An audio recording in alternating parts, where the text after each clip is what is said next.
The Drachnid flagship Eternal Dominion loomed over Earth's orbital defense station like a predatory beast eyeing its prey.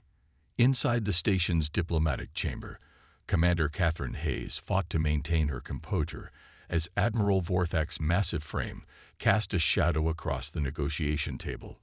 The Admiral's scaled skin shimmed under the harsh lighting, his four eyes narrowing with barely concealed disdain.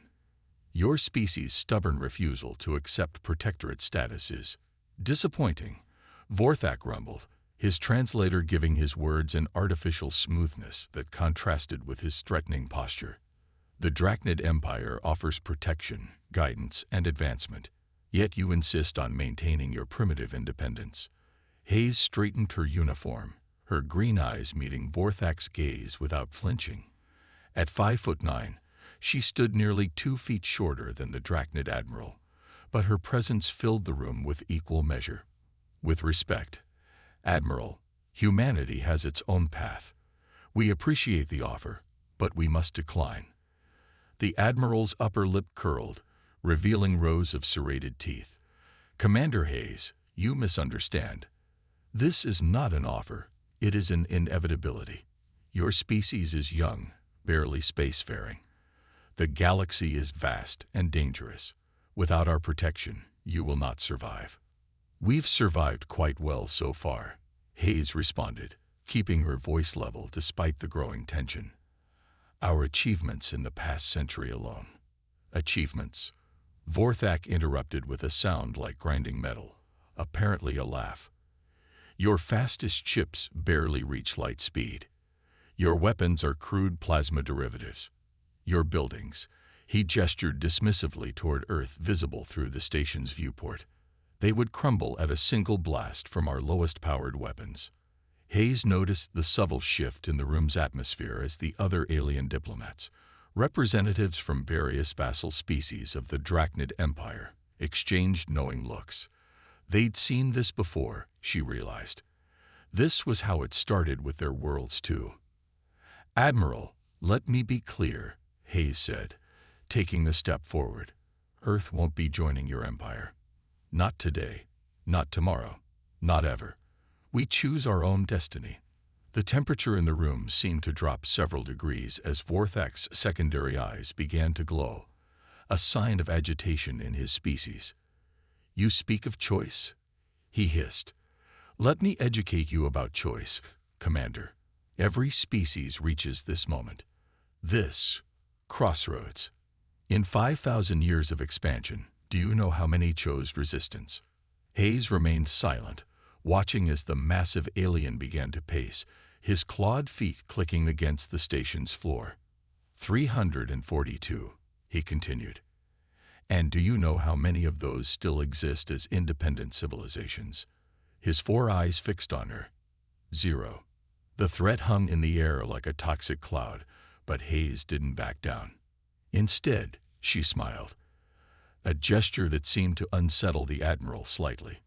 Then perhaps it's time for number 343 to break that pattern.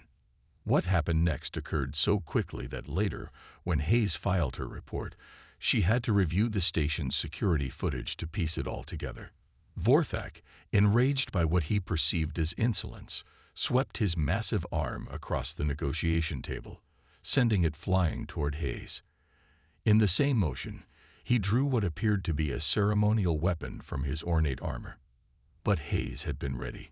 She'd studied Drachnid physiology extensively, knowing this meeting could go south. As the table flew at her, she dropped and rolled, the massive piece of furniture sailing over her head.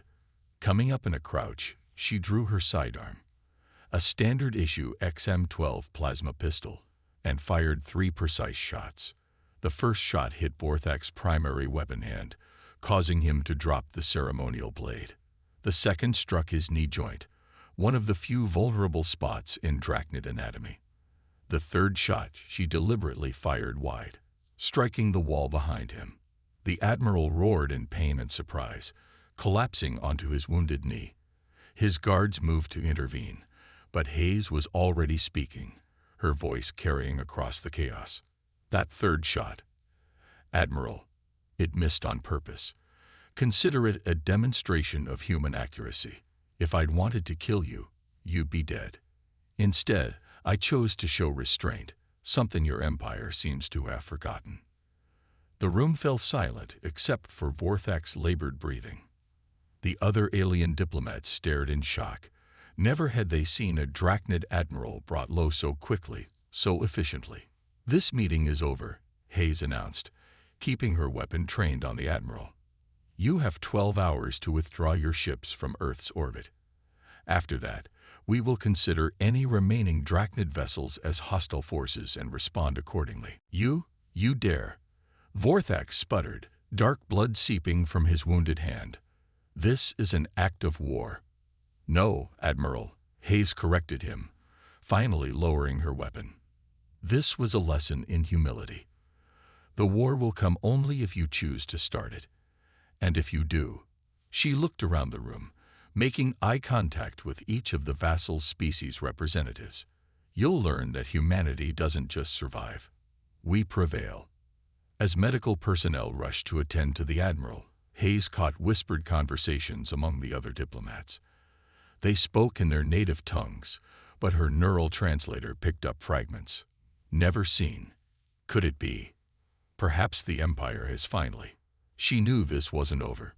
If anything, it was just beginning. But in that moment, Hayes had accomplished something unprecedented. She'd shown the galaxy that humanity wouldn't bow to intimidation, wouldn't surrender its sovereignty, and most importantly, wouldn't be underestimated without consequence. As she left the diplomatic chamber, Hayes activated her neural link to Earth Command. "Sir, we may want to accelerate the Prometheus protocol. I have a feeling we're going to need it sooner rather than later." The response came back immediately. "Already done, Commander." "Well played in there, though I doubt the Admiral shares our appreciation of your diplomatic skills." Hayes allowed herself a grim smile as she headed for the station's command center. "No, sir, I don't imagine he does. But I have a feeling he's going to remember this lesson for a very long time." Behind her, through the viewport, Earth continued its serene rotation, unknowing that its fate had just been altered forever. The game of galactic politics had changed, and humanity had just announced its presence with a bang. The real question now was, what would the Drachnid Empire do next? The Drachnid warship's ventilation shaft wasn't designed for human-sized occupants, but Commander Hayes had long since learned to work with what she had. 3 days had passed since the diplomatic disaster, and as she predicted, the Drachnid Empire hadn't taken humanity's defiance lightly. Sweat trickled down her neck as she carefully navigated the narrow passage. The ship's environmental systems were calibrated for the Drachnid's higher temperature preference, making the shaft feel like a sauna. Her stealth suit's cooling system worked overtime, just to keep her conscious. "Status update," came the whispered voice of Lieutenant Rajesh Patel through her neural link. He was monitoring her progress from a cloaked shuttle hidden in the warship's sensor shadow. Approaching the command deck, Hayes subvocalized. "No detection so far. Their internal sensors still think on a maintenance drone thanks to your spoofing program." "Just be careful," Rajesh warned. "The program can only fool their automated systems. Any direct visual contact will end very badly." Hayes finished. "I know, but we need this intel. The defensive fleet is barely holding them back, and Earth can't sustain a prolonged siege." The past 3 days had seen the Drachnid Empire amass the largest fleet humanity had ever witnessed. Over 200 warships now surrounded Earth, held at bay only by the planet's advanced shield grid, technology that even the Drachnids hadn't expected from such a primitive species. Hayes reached a junction and paused, consulting the ship's schematics displayed on her neural interface. The command center should be directly below. She activated her suit's audio enhancer, picking up voices speaking in the Drachnid language. "Overwhelming force has failed," came a familiar voice. "Admiral Vorthak. Their shield technology is unprecedented." "Perhaps," replied a new voice, deeper and more resonant. "You should have confirmed their technological level before attempting to subjugate them through intimidation, Admiral." Hayes's breath caught. That voice belonged to Supreme Commander Xalvarin, the highest-ranking military leader in the Drachnid Empire. His presence here changed everything. Supreme Commander, Vorthak protested, no protectorate species has ever possessed such capabilities. Their development must have been aided by outside forces. An accusation you cannot prove, Xalvarin replied coldly. Meanwhile, your diplomatic failure has cost us significantly. The other protectorate worlds watch this conflict closely. If we cannot quickly subjugate these humans, others may question our dominion. Hayes smiled grimly. Just as she'd hoped, their show of strength wasn't just affecting Earth's situation, but the Empire's entire power structure. The new weapon will be ready within 2 planetary rotations, Vorthak said. It will bypass their shields completely. We can make an example of one of their major cities. Hayes had heard enough. She needed to get this information back to Earth Command immediately. But as she turned to retreat, her elbow brushed against the shaft wall. The sound was tiny, barely audible to human ears, but Drachnid hearing was far superior. Security scan now. Vorthak barked. That sound. Hayes abandoned stealth and started moving as fast as she dared. Behind her, she could hear security panels being ripped from the walls as Drachnid soldiers began searching the ventilation system. Rajesh, she subvocalized urgently. We've got a problem. Need extraction. Now. Working on it, came the response. But they've increased patrol activity around your planned exit route. You'll have to find another way out. Hayes reached another junction and made a split-second decision. Instead of continuing toward her exit point, she kicked out a ventilation grate and dropped into a corridor. If she couldn't escape unseen, she'd have to create enough chaos to cover her tracks. Drawing her plasma pistol, she fired at the corridor's environmental controls. Alarms blared as atmospheric pressure began to fluctuate wildly. Emergency bulkheads started slamming shut throughout the section. Intruder in Section 7. Came the call over the ship's communication system. Seal all compartments. Hayes ran, her augmented muscles pushing her to speeds that would have been impossible for a normal human. She rounded a corner and came face to face with 2 Drachnid guards. Before they could raise their weapons, she was already moving, sliding between them and striking precise blows to their neural clusters. Another vulnerability she'd studied. Rajesh, she called as she sprinted down another corridor. I need options. Hangar Bay 3, he responded after a moment. It's cycling for maintenance. If you can get there in the next 2 minutes, the atmospheric force field will be at minimum power. My shuttle can punch through and grab you. 2 minutes. Hayes checked her position. That's on the other side of the command deck. It's that or try your luck with their brig. Hayes grimaced and changed direction, heading straight for the most heavily defended part of the ship. Behind her, she could hear the thundering footsteps of Drachnid pursuit squads. She reached the approach to the command deck and found exactly what she'd expected. A full squad of elite guards, but she had surprise and desperation on her side. Triggering her suit's emergency protocols, she launched herself forward as internal capacitors dumped energy into her muscle enhancers. The guards opened fire, but Hayes was moving too fast, too erratically. She rolled under the first volley, came up firing her pistol at the ceiling supports. A section of overhead plating crashed down, scattering the formation. In the confusion, she plowed through their line, her augmented strength sending even the massive Drachnid stumbling. 1 minute, Rajesh warned. Hayes burst onto the command deck, finding herself face to face with Admiral Vorthak and Supreme Commander Xalvarin. The Admiral's eyes widened in recognition. You miss me, Hayes quipped, then dove behind a control station as energy weapons fire filled the air where she'd been standing. Capture her alive, Xalvarin ordered. I want to know how she got aboard. Hayes counted to 3, then popped up firing. Her shots weren't meant to hit anyone. Instead, she targeted specific control panels, sending cascading system failures through the ship's command interfaces. 30 seconds. She ran again, blowing past stunned bridge crew and diving through a closing emergency bulkhead. The hangar bay was just ahead. Warning shots sizzled past her head as she sprinted the final stretch. Now, Rajesh. The hangar bay's force field rippled as a shuttle suddenly materialized, its cloaking field dropping. The rear hatch was already open. Hayes took one final running leap just as the bay's emergency containment protocols engaged. She crashed into the shuttle's cargo hold, rolling to absorb the impact. The hatch sealed behind her as Rajesh punched the engines to full power, rocketing them away from the Drachnid warship. "Did you get what we needed?" Rajesh asked as Hayes pulled herself into the co-pilot's seat. She nodded, still catching her breath. "That and more. They're planning something big. A weapon that can bypass our shields. But more importantly," she managed a grim smile, "we've confirmed that their empire is more fragile than they want anyone to believe. And now they know that humans can hurt them even on their own ships." As their shuttle raced back toward Earth's defense perimeter, Hayes knew the real war was just beginning.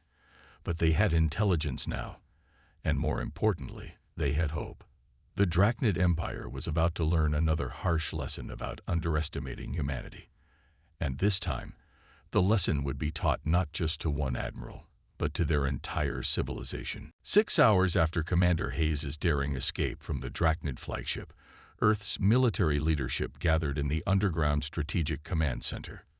The holographic display at the center of the room showed the positions of both fleets, the massive Drachnid armada still holding position beyond the shield perimeter, and Earth's considerably smaller defensive force.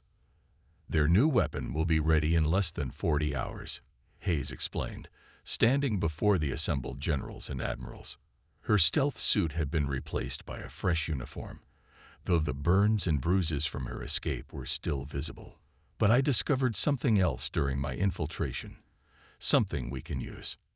She gestured at the hologram, which shifted to show internal scans of various Drachnid vessels.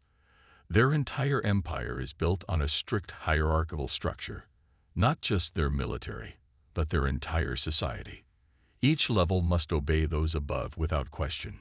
It's so ingrained in their psychology that they literally cannot conceive of a successful military operation that doesn't follow the chain of command. Admiral Chen of the Earth Defense Fleet leaned forward.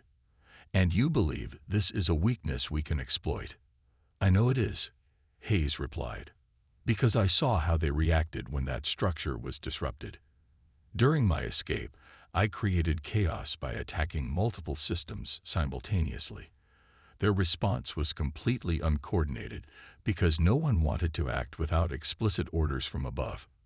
She pulled up footage from her infiltration, watched their guard responses. Even when I was right in front of them, many hesitated to engage without direct authorization. Their entire military doctrine is based on superior forces and overwhelming firepower, but they lack tactical flexibility. General Santos, commander of Earth's ground forces, nodded slowly. "That explains their current strategy, or lack thereof. They have enough ships to overwhelm our defenses, yet they're waiting. They need their new weapon because a straightforward victory isn't enough. They need to win in exactly the way their supreme commander has ordered." "Exactly," Hayes said. "And that's not all. During my time on their ship, I noticed something about their lower-ranking crew members. Many of them showed signs of resentment toward their superior officers. The Empire's rigid hierarchy doesn't just restrict their tactics, it's creating internal tensions we can exploit." She activated another holographic display, showing intercepted communications between Drachnid ships. Their command structure requires all orders to flow through approved channels, but their actual communications network is far more interconnected. If we can access their general communication systems, we could send false orders. Admiral Chen finished, eyes widening. "Create confusion in their ranks." "Better than that," Hayes smiled. "We could give their suppressed lower ranks a chance to act on their frustrations. During my escape, I planted several quantum-encrypted transmitters throughout their flagship. We can use them to broadcast directly to their crew members, bypassing the command structure entirely. The room erupted in discussion as military leaders debated the implications. Hayes waited patiently until General Santos raised his hand for silence. "Commander Hayes," he said, "you're suggesting we incite rebellion within the Drachnid fleet." "I'm suggesting we give them a choice," Hayes corrected. "The same choice they denied their protectorate worlds. The same choice they tried to deny us. The choice to determine their own path." She manipulated the hologram again, showing the complex network of relationships between Drachnid ships. Their fleet contains representatives from dozens of subjugated species serving as auxiliary crews. Many of them have been watching our resistance with great interest. If we can show them that the Empire's power structure can be challenged, we risk turning this into a much larger conflict, Admiral Chen warned. If we destabilize the entire Empire, the Empire is already unstable, Hayes countered. That's why they're so desperate to defeat us quickly. Every day we hold out inspires more doubt among their subject worlds. Supreme Commander Xalvarin said it himself. They have to make an example of us, or their whole system of control begins to crack. She looked around the room, meeting each leader's eyes in turn. We don't have the ships to defeat their fleet in direct combat. We don't have the numbers to withstand their new weapon, whatever it might be. But we have something they don't understand and can't counter. The power of choice. The power of individual initiative. The power of freedom. General Santos studied the holographic displays for a long moment. How quickly can you get a message into their communications network? The transmitters I planted are already active. We just need to decide what to say, and you're certain their crews will listen. Hayes thought back to the look she'd seen in the eyes of the lower-ranking Drachnids, the barely concealed frustration and resentment. They'll listen. Many of them have been waiting generations for someone to prove the Empire isn't invincible. We've already shown them that. Now we just have to show them they have a choice. The general nodded slowly. "Very well, Commander. Draft your message. But be aware, if this fails, if they don't respond as you expect, Earth will be practically defenseless against their weapon." "With respect, sir," Hayes replied, "Earth is already practically defenseless against their weapon. At least this way, we go down fighting on our own terms. And who knows, maybe we'll find out we're not as alone in this fight as we thought." As the meeting adjourned and the leaders filed out to begin preparations, Hayes remained behind, staring at the holographic display of the Drachnid fleet. Somewhere out there, Admiral Vorthak was probably preparing his revenge for her infiltration. Supreme Commander Xalvarin was likely finalizing plans for their superweapons deployment, but neither of them understood what was coming. They saw humans as primitive, as weak, as inferior. They didn't understand that humanity's greatest strength wasn't in its weapons or shields or tactics. It was in its ability to inspire others to reach for something better, to fight for something more than blind obedience to authority. The Empire was about to learn that the most dangerous force in the universe wasn't superior firepower or overwhelming numbers. It was hope. And hope, once kindled, was impossible to contain. Hayes began composing her message to the Drachnid fleet's crew members. The next few hours would determine not just Earth's fate, but potentially the future of the entire galaxy.